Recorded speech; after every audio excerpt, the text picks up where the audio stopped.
here. Wait here, Mr. Morris. I think the light switch should be somewhere over here. Well, why did I have to get roped into this? What was that?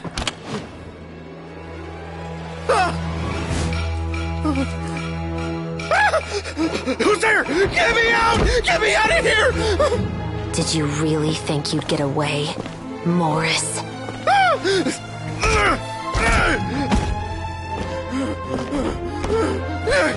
You've got the wrong guy! It wasn't me! I'm not the killer!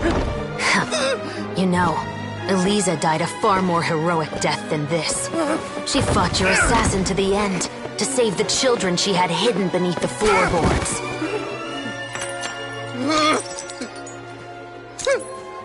That is Eliza's pendant.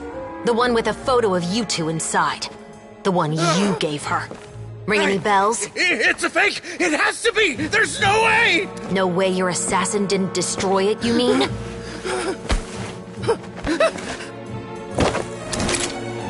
Did you ever love her, Morris? Or was killing her always the plan? No, please. Listen to me. I told Eliza to keep us a secret. I paid her plenty for her silence. I never thought she'd keep the child. Everything was gonna come out, and I had no choice. She forced my hand. No! I'm begging you. I have money. Just name your price, please. You can keep your Mora, and you can go to hell.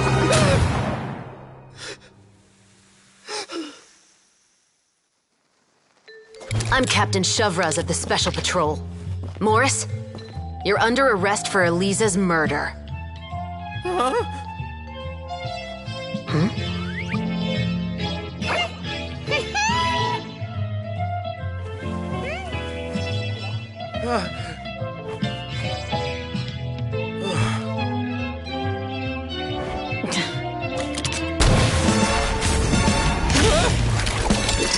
You're under arrest too, Prop Manager Veronique.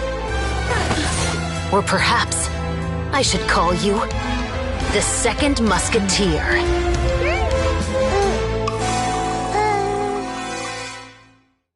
Wait, what's going on? This wasn't in the script. Drop the gun, Veronique. Why?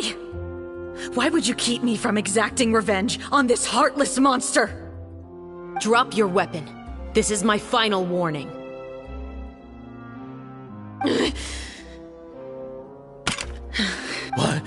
What is going on? Do I have to spell it out for you, Morris?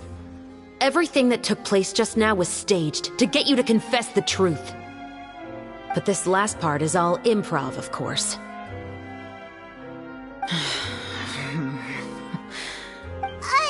Shivers, you told us you wanted us to help you stage a play. You never said anything about the Second Musketeer. It's because even I had no way to confirm my theory until now. Thank you for your performance, Yoimiya. Could I trouble you to go and bring in the other Special Patrol members? They should be on standby just outside. Oh, and please tell the other cast members not to worry about us. We'll be rejoining them shortly. On it!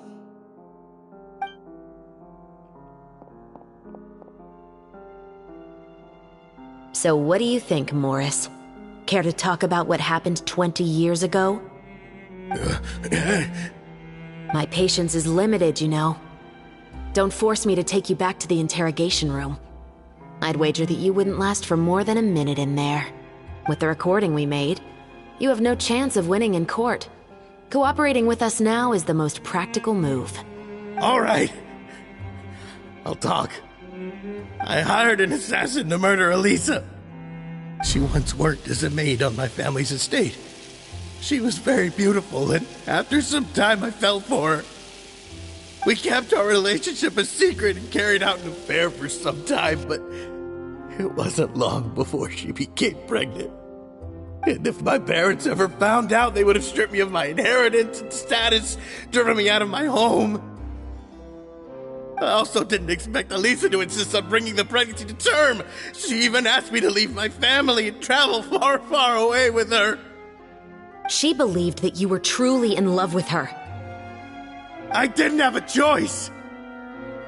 I gave her a large sum of Mora told her to leave the family and to get rid of the baby. But then years later, she sent me a letter. There were photos of 2 children, and she even asked if I could find some time to visit them. Huh? 2 children? Paimon thought Baptiste was the only... You mean... Even if she had the children against your will, you could have just ignored the letter entirely. Why kill her? I had just gotten engaged to be married to an heiress from another wealthy family. So if anyone were to find out about Elisa, my life would be completely ruined. I didn't have a choice. No. You always had a choice. You just made the wrong choice. Again. Do you know how it feels to watch your mother be killed right in front of you? My brother and I were hardly even school age yet. We were hidden beneath the floorboards, grasping each other's hands like a lifeline. We were so terrified that we didn't even know we could ever take a breath. All we could do was to watch Mother try to fight back, and then collapse to the floor. Even after the assassin left, we were still too terrified to leave our hiding spot. We thought that he might come back. It was only until the next evening when we finally climbed out and gathered around our mother. But she had already become cold and stiff to the touch. You made up your mind right then and there to bring this case to light. Not only that, we resolved to get our revenge. And that's why you became the Musketeers. No, that's why I became a musketeer. The man from before was also killed by me. My brother had nothing to do with it. I figured as much. You did? I once told these two that he didn't look like a killer to me. His confession from that night also rubbed me the wrong way. I think what really tipped me off was, how could I not feel a sense of regret in him? Huh? He confessed faster than any criminal I've ever met, but he didn't say a single word about you. He insisted that he was the sole perpetrator in the case. But after the questioning ended, I disassembled the musket we dug up from his backyard, put it in front of him, and told him to reassemble it. Want to guess how far he got? He had no idea where to even start. He's never touched a gun in his life.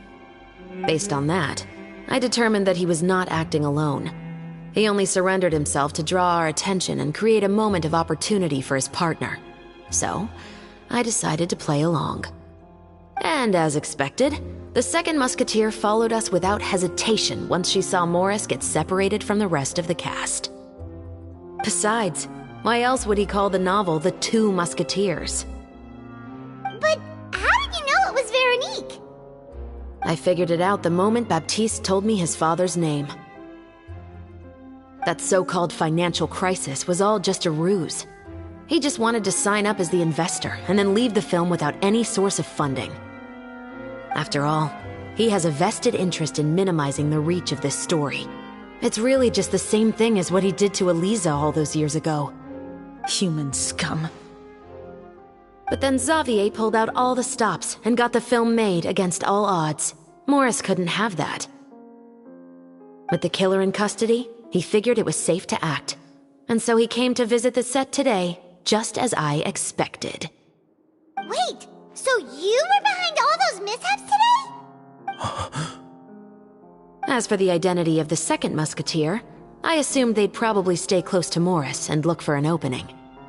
And if they already knew that Morris was the film's investor, then that narrowed the list of potential suspects as well. Furthermore, being the props manager would allow the culprit to avoid scrutiny by purchasing mechanical parts in the name of the crew. With that hypothesis in mind, I went back to check Baptiste's orphanage adoption records. Guess whose name I saw on the same page, just a few lines from his.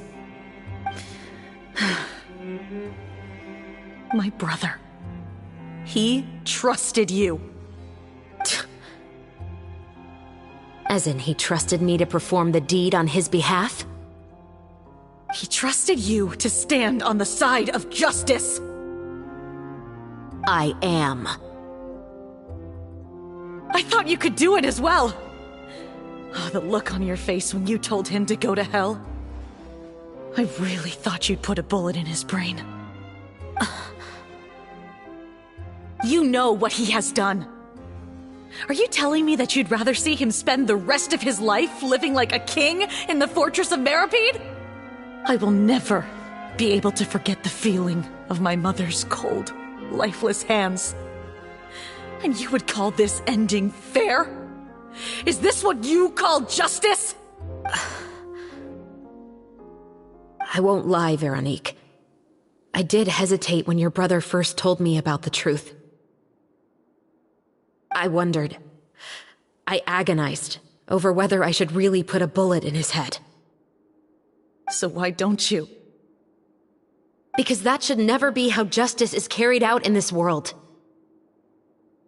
Perhaps, to you, justice is simply reciprocated. An eye for an eye, and a life for a life.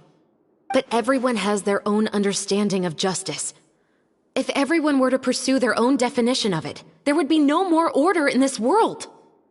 Today, you'll kill Morris, and tomorrow, his children may come for you. The world cannot render judgments based on a desire for revenge. That will only lead to a cycle of revenge, as well as the destruction of order and civilized society. Fontaine is founded on a set of laws and a standardized code of justice. That is why we are the nation of justice. But with all that said, I will promise you this. Morris will not lead a cushy life in the fortress of Meripede. Chevreuse, the rest of the Special Patrol is here. Thank you so much, Yoimiya. Letelier, Terena, please take them away.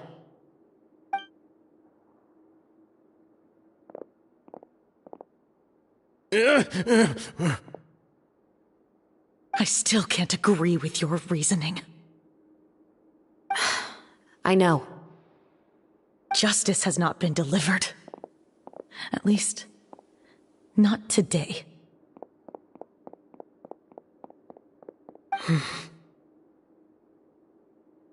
Chevreuse. Let's go. We should give an explanation to the crew. Thank you for your concern. I'm fine.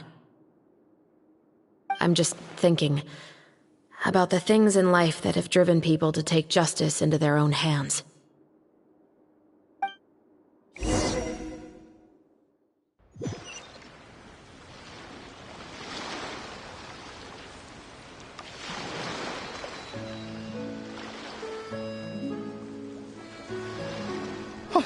Who would have thought Morris would turn out to be... I'm at a loss of words. How could he have done something like this? I'm just glad that you're all safe and sound. Who knew that such a labyrinth of cases would be behind this story? Well, what should we do now? We have a finished film, of course, but should we still go ahead with the premiere? What do you mean? Shouldn't you be even more motivated to spread the word now that you've learned the truth? Chiori is right. I'd also like more people to see this story for themselves. But the real ending of the story seems to have deviated somewhat from the one in the script. Is that still acceptable to you, Miss Chevreuse? The call is yours. We still have time to reshoot an ending if that's what you'd like. No, it's fine as is. I like what we have for the catharsis. Romanticism is what gives works of art their appeal. Fiction is able to explore means of restitution that could never work in real life. Just like the real world, the world of stories also has its own set of rules and justice. These different possibilities are what initially drew me to reading in the first place. Sounds good to me. I support your decision. What about Veronique? Will she be okay? She will soon face her judgment alongside her brother and Morris. If I had to guess, they'll probably all be sent to the fortress of Meripede. I'll make sure to give Risley a heads up about it. Oh, you mean that kind of heads up? Exactly. Ahem. All right, then the matter's settled. Now that everything's been taken care of, there's no reason for us to keep looking all gloomy and grumpy. Let's get back to the feast and enjoy each other's company. We'll be starting the post-production process tomorrow. You should join us, Shavras. You missed the first few hours of the party, didn't you? All right. Count me in. Then I'll wait for you over there. There's still some good news that I'd like to share with Shavras. Traveler, Paimon, could you wait for me by the sea after the party ends? I'd like to go on a brief walk with the two of you. Thank you very much.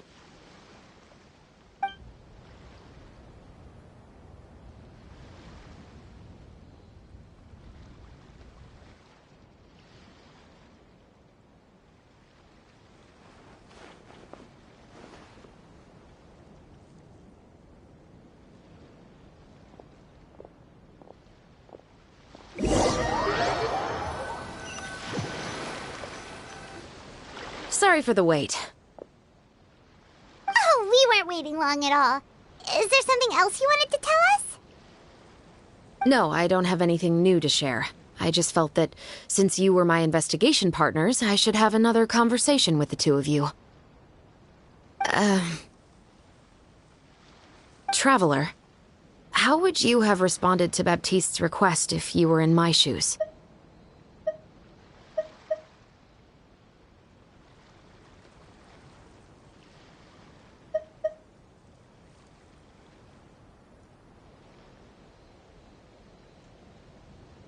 When I was young, my father often took me here to swim. We'd come rain or shine, even when it was freezing cold. He told me that swimming was the best activity to train one's strength of will. You could never give up before reaching the shore, especially when the water was cold. Oh? Why's that? Because the moment you give up would be the moment you die. At that point, I still hadn't received my vision. One winter, the chilly wind felt almost like knives on my skin, and the seawater was so frigid that it numbed my toes the moment I stepped in.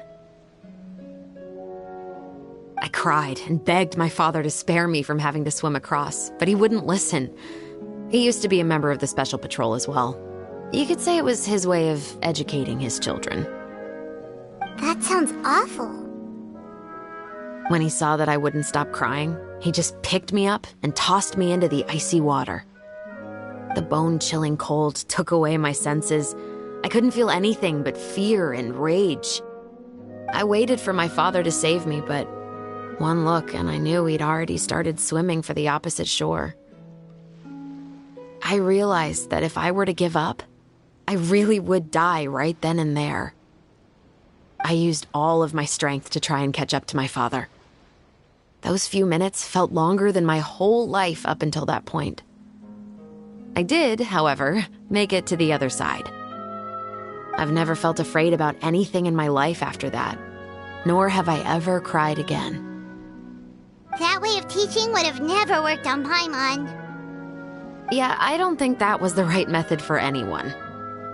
It's just that, working now as I am in the pursuit of justice, I still sometimes feel like I've been tossed into that winter sea all over again. The anger and the helplessness. Shavras. But the worse I feel, the more I know to never give up. The alternative would be to forever lose myself among the waves. Anyway, how about a race? Neither of us will drown, but we can still see who swims faster. You guys go ahead! Paimon will grab the clapperboard to mark the start of the race.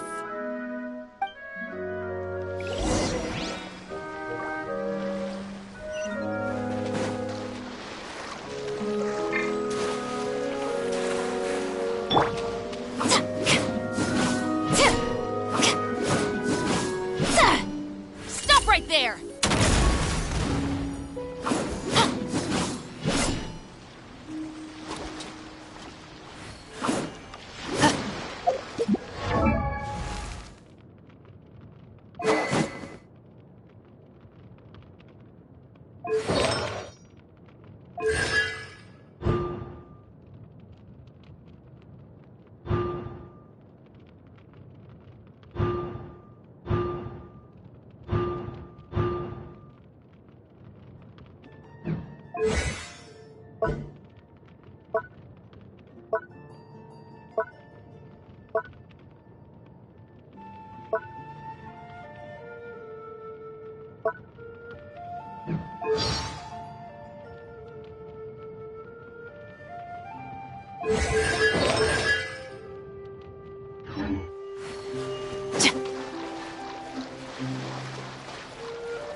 Oh, that felt good. You were so fast in the water, Chevres. You were swimming even faster than Paimon can fly. So, about the Special Patrol, did you join because of your dad? Partly, but I'd say I was more inspired by the heroes I read about in stories growing up. Oh, so it's due to your love of stories. Of course, it was only after I joined the Special Patrol that I learned that truth is often stranger than fiction. Come on, let's walk a bit more.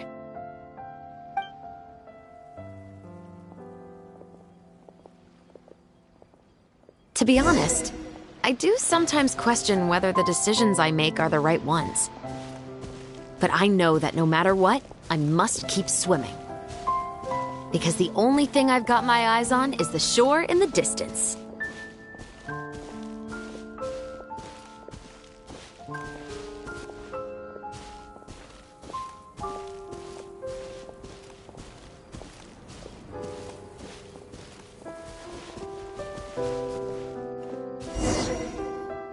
Thank you for coming on this walk with me.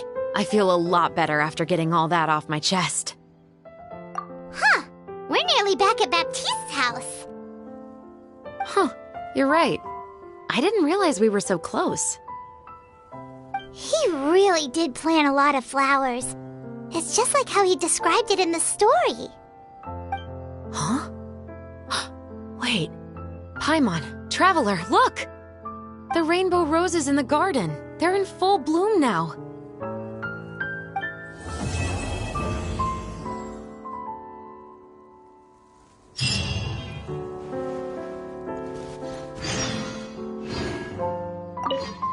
Even though it's a bit late, I must thank you for investigating this case with me. Not on behalf of the Special Patrol this time. It's a personal expression of gratitude from yours truly. Oh, you want to hear more about my father? To be honest, I didn't spend that much time with him. He was always busy with the Special Patrol, so he would often return home really late at night. So once, he didn't come home for a long time, maybe a whole week or so. When I went out to buy food, I learned that he had become a criminal, and by extension, that made me a criminal's daughter. But we can talk about that another day. I actually have a lot of sympathy for Veronique and Baptiste. I can understand the hatred they feel for their father. But that doesn't mean I'll allow them to walk the path of evil, even if it might lead to another sense of justice. Films are different from the real world. They're a form of art and represent the wishes in people's hearts. I adore the two Musketeers, and I'm very happy to have had the opportunity to act the role as one. I can't wait to catch the film when it premieres in the Opera House. I'm looking forward to seeing the audience's reaction to the climactic ending. Thank you for looking out for me. I'll see you at the award ceremony. I'd be very surprised if we don't win.